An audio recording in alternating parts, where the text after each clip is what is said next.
Passage obligé pour les touristes, être pris en photo sur la Grand Place. Après 2 ans de restrictions sanitaires, les touristes belges et d'ailleurs sont de retour dans les rues de Bruxelles.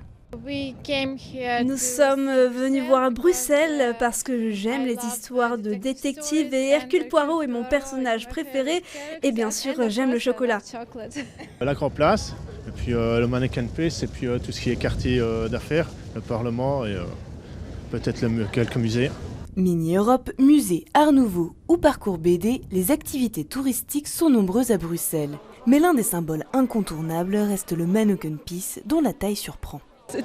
Il est bien plus petit que ce que j'imaginais. Hyper vivant, je ne connaissais pas du tout. Ils sont de bonne humeur les Belges, on mange bien, on boit bien, il y a plein de trucs à voir et il fait beau, pour une fois. Peut-être des musées ou tout ce qui est historique ou ce qui est nouveau ici.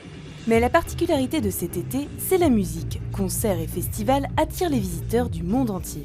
Il y a beaucoup de festivals, beaucoup de concerts. Il y a eu évidemment Tomorrowland. Les 3 week-ends de Tomorrowland ont eu un impact énorme sur le taux d'occupation dans les hôtels. Il y a évidemment aussi les concerts au Stade Roi-Baudouin, d'Ed Sheeran, des Rolling Stones, de Coldplay, qui ont un effet énorme sur le tourisme à Bruxelles.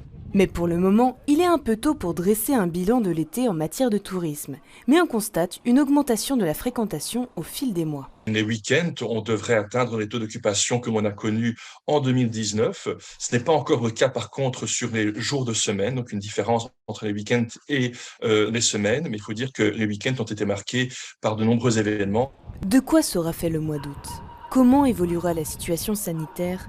Le secteur touristique se pose évidemment la question.